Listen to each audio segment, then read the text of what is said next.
Hello बच्चों, तो कैसे हैं आप लोग।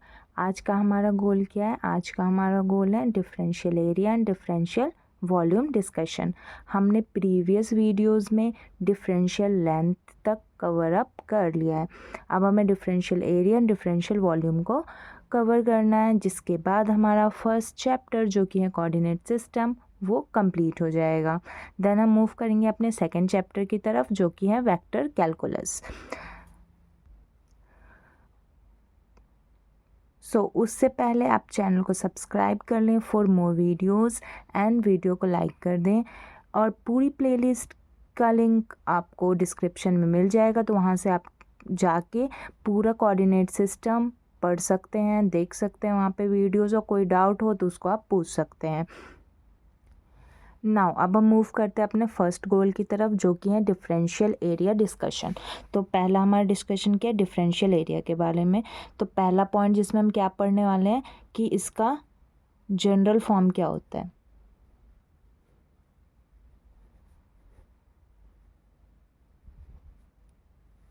डिफरेंशियल एरिया का जनरल फॉर्म क्या होता है, ये होता है ds is equals to h2 h3 dv dw au cap, जिसमें हमारे पास u क्या रहेगा, constant, plus h1 h3 du dw और av कैप, जिसमें v क्या रहेगा, constant, plus h1 h2 du dv aw cap, जिसमें w क्या रहेगा, हमारे पास w रहेगा कांस्टेंट। ठीक है, तो ये हमारे पास क्या हो गया, जनरल फॉर्म हो गया किसका, डिफरेंशियल एरिया का। नाउ इसके बाद आई होप आप सभी को वो टेबल याद होगा जो हमने पिछले वीडियो में डिस्कस कर लिया था। ये टेबल कुछ ऐसा बना था, हमने बनाया था यहाँ पे 1 2 3 and 4, then 1 block 2 3 4 and 5, जिसमें पहले में हम क्या लिखते हैं, पहले हम लिखते हैं u v w h1 h2 h3। यहाँ पे क्या होता है x y z रो फाई z और r थीटा फाई। और यहाँ पे क्या होता है 1 1 1 1 rho 1 and 1 r r sine theta. तो ये टेबल आपको याद रखनी है, ये टेबल आपके बहुत काम आने वाली है। हम डिफरेंशियल एरिया में भी इसको पढ़ रहे हैं, डिफरेंशियल लेंथ में भी पढ़ा था, तो ये आपको हमेशा ही काम आएगा, आगे ही वेक्टर कैलकुलस में भी और सभी में, तो इसको आप ज़रूर याद कर लें। नाउ अब इसके आगे डिस्कशन से पहले हम एक पॉइंट डिस्कस करेंगे, इम्पॉर्टेंट पॉइंट, जिसमें हम क्या समझेंगे कि हम डायरेक्शन कैसे फाइंड आउट कर सकते हैं। अब जैसे कि यहाँ पे अगर हम देखें तो u v and a u d v d डब्ल्यू ए यू, तब इसमें आप कार्टेशियन से मैं आपको समझा देती हूँ। जैसे ये मान लीजिए कि एक्स एक्सिस है, ये वाई एक्सिस है एंड ये जेड। तो अगर हम एक्स वाई प्लेन की बात कर रहे हैं, ये मैंने आपको पहले भी वीडियोस में समझाया हुआ है, तो ये प्लेन हो जाएगा और इस प्लेन के हमारे पास परपेंडिकुलर एक्सिस क्या हो जाएगा, जेड एक्सिस। ठीक है, तो एक प्लेन होगा उसका हमारे पास परपेंडिकुलर एक्सिस ये हो जाएगा। अगर मैं z और x ले लूँ तो इसका परपेंडिकुलर एक्सिस क्या हो जाएगा, y हो जाएगा। ऐसे ही अगर मैं z एंड y ले लूँ तो उसका परपेंडिकुलर एक्सिस क्या हो जाएगा, x हो जाएगा। ठीक है, तो ये आपको क्लियर है कि हम जो अगर एक्स वाई प्लेन ले रहे हैं, ये हमारे पास अगर प्लेन है तो हमारे पास इसका नॉर्मल किधर होगा, नॉर्मल होगा इसका, नॉर्मल किस डायरेक्शन में होगा, एक्स वाई का जेड डायरेक्शन में। ठीक है, तो अगर ऐसे ही करके आप different y z z x ऐसे कोई भी प्लेन ले सकते हैं, उसका आपको जो थर्ड एक्सिस होगा वो आपको नॉर्मल देगा।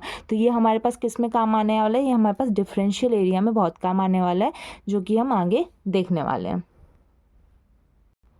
अब हम क्या डिस्कस करेंगे, अब हम डिस्कस करेंगे फर्स्ट कोऑर्डिनेट सिस्टम, जो कि क्या है, कार्टेशियन कोऑर्डिनेट सिस्टम। तो इसमें आप डिफरेंशियल एरिया कैसे लिख सकते हो, आपको सिंपली बस पुट करना है। तो d s is equals to H1 H2 H3 तीनों की वैल्यू क्या है 1, तो हमने यहाँ पे 1 1 लिखा। डी वी क्या है इसमें y है, तो ये क्या हो जाएगा डी वाई।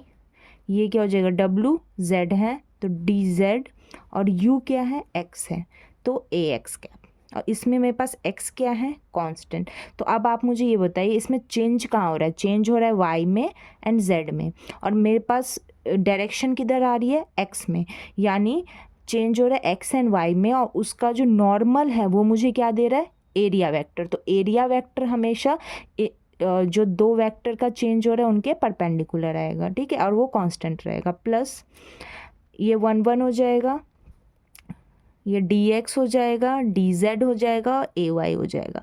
तो हमेशा जो एरिया हमारे पास वेक्टर का डायरेक्शन आएगा वो हमेशा नॉर्मल डायरेक्शन में आएगा, ठीक है। इसमें ए वाई क्या रहेगा कांस्टेंट। प्लस अब H1 एंड H2 की वैल्यू भी क्या है 1 1 है, तो इसमें क्या हो जाएगा डी एक्स डी वाई और ए जेड कैप। इसमें जेड क्या है मेरे पास कांस्टेंट। तो ये मेरे पास क्या आ गया, ये मेरे पास डिफरेंशियल एरिया आ गया इन कार्टेशियन कोऑर्डिनेट सिस्टम, ठीक है। सो अब हम देखेंगे सेकेंड किसका, सिलेंड्रिकल कोऑर्डिनेट सिस्टम, ठीक है। तो सिलेंड्रिकल कोऑर्डिनेट सिस्टम में आपको सिंपली सेम ही प्रोसेस फॉलो करना है, D S H1 H2 and H3 की वैल्यू को पुट करना है। तो d s vector is equals to H2 की वैल्यू बताओ, H2 की वैल्यू हमारे पास यहाँ से हम निकालेंगे रो है, ठीक है, और H3 क्या है 1 है। डी वी क्या है, डी वी इसके लिए क्या है डी फाई है, और डी डब्ल्यू क्या है डी जेड है, ठीक है, और ए यू क्या है ए रो कैप, ठीक है, जिसमें रो हमारे पास क्या होगा कांस्टेंट। प्लस H1 क्या है 1, H3 क्या है 1, तो ये 1 1 हो गया। डी यू क्या है डी रो, और डी डब्ल्यू क्या है डी जेड, तो यहाँ पे क्या आ जाएगा डी रो डी जेड, और a v a phi cap where phi is constant. Next term H1 and H2, H1 क्या है हमारे पास यहाँ पे 1, H2 क्या है रो, तो यहाँ पे क्या हो जाएगा रो, ठीक है, और डी यू क्या होगा डी रो, ठीक है, और डी वी क्या होगा d phi and a z, ठीक है। तो ए जेड इसमें क्या रहेगा जेड इज कांस्टेंट, ठीक है। तो ये हमने फाइंड कर लिया क्या, ये सिलेंड्रिकल कोऑर्डिनेट सिस्टम का डिफरेंशियल एरिया। ओके, नाउ अब हम क्या थर्ड डिस्कस कर लेते हैं, क्या स्फेरिकल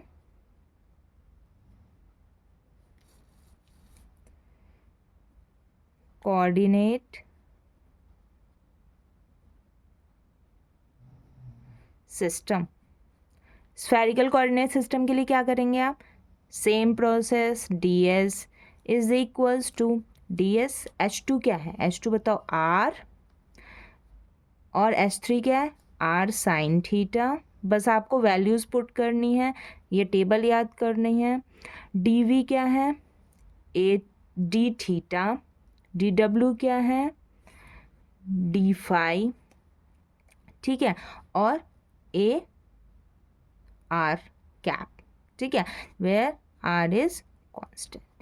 प्लस H1 क्या है हमारे पास 1, H3 क्या है R sine theta,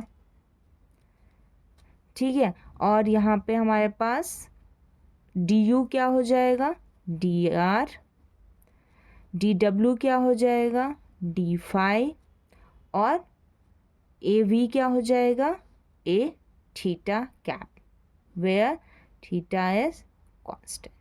okay, now third term, third हमारे पास क्या है H1 H2, H1 H2, तो ये R आ जाएगा, ठीक है, यू वी, तो d r d theta a phi cap where phi is constant, ठीक है। तो ये हमारे पास तीनों कोऑर्डिनेट सिस्टम में हो गया।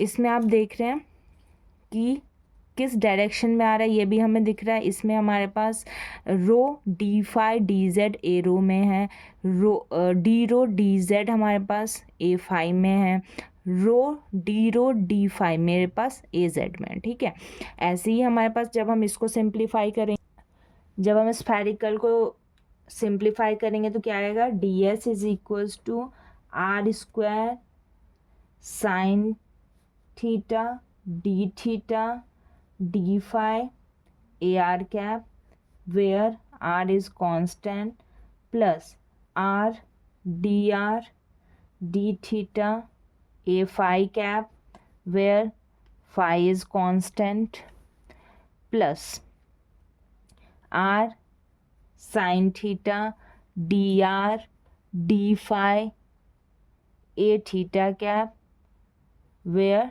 Theta is constant. ठीक है, तो ये हमारे पास किसका फॉर्मूला आ गया, differential length in spherical coordinate system.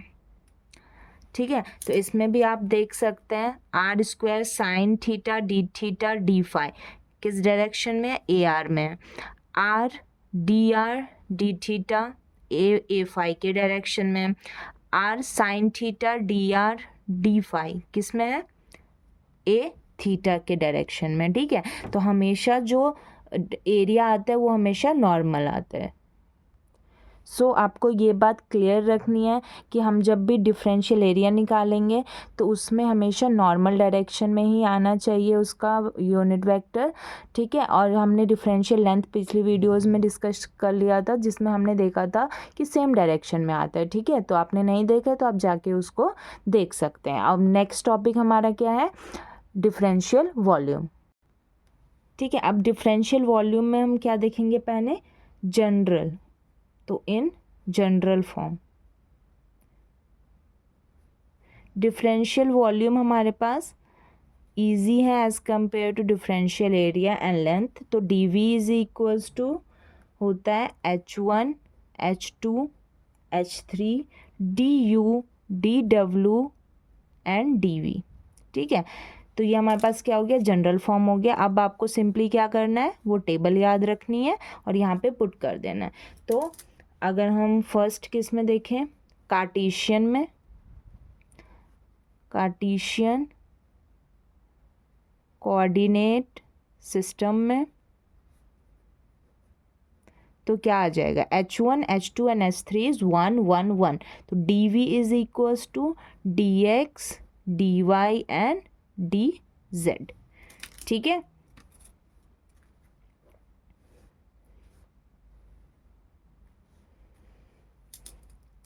Now B cylindrical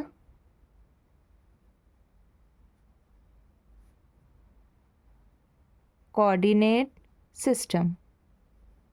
ठीक है, अब सिलेंड्रिकल कोऑर्डिनेट सिस्टम के लिए हमें क्या पता है कि हमारे पास DV is equals to H1 H2 and H3। H1 is 1, H2 is rho and H3 is 1। तो rho d phi and DZ। Okay, तो ये हमारे पास हो गया differential volume in cylindrical coordinate system. Next है थर्ड, क्या, स्फेरिकल कोऑर्डिनेट सिस्टम। ठीक है, स्फेरिकल के लिए अब क्या लिखेंगे, DV is equals to r square. ठीक है, क्यों, क्योंकि हमारे पास क्या होता है 1 आर साइन थीटा, तो आर और आर साइन थीटा क्या हो जाएगा, r square sine theta d theta and d phi. ठीक है, तो यहाँ से हमने डिफरेंशियल वॉल्यूम भी कैलकुलेट कर लिया in Cartesian, in cylindrical and in spherical, और हमने पहले डिफरेंशियल एरिया भी कवर कर लिया है, डिफरेंशियल लेंथ भी हमारा हो चुका है। तो इसी के साथ हमारा सारा ही कोऑर्डिनेट सिस्टम वाला टॉपिक क्लियर हो गया है। अब हमें बस क्या करना है, इन पे क्वेश्चन प्रैक्टिस करनी है। सो नेक्स्ट वीडियोस में मैं आपको differential area, volume and length पे क्वेश्चन सॉल्व करके दिखा दूंगी, जिससे आपको कॉन्फिडेंस आ जाएगा, हम इसमें क्वेश्चन भी सॉल्व कर लेते हैं। ठीक है, एंड देन हम मूव करेंगे अपने नेक्स्ट चैप्टर की तरफ, जो कि है वेक्टर कैलकुलस, ठीक है। देन आई होप आपको ये सारा ही कन्वर्जन समझ में आ गया होगा, वॉल्यूम, एरिया, लेंथ वगैरह, जो कि बहुत ही इंपॉर्टेंट टॉपिक है। सो आई होप आपको ये सारे ही टॉपिक समझ में आ रहे होंगे, और आप इस चैनल को सब्सक्राइब कर सकते हैं ऐसी और वीडियोस के लिए, ठीक है। और प्लेलिस्ट पे जा सकते हैं, आपको डिस्क्रिप्शन में लिंक मिल जाएगा जिस पे आप प्लेलिस्ट पे जाके ही पूरा ही कोऑर्डिनेट सिस्टम पढ़ सकते हैं, ठीक है। सो अब हम नेक्स्ट क्लास में मिलते हैं। बाय बाय और थैंक यू।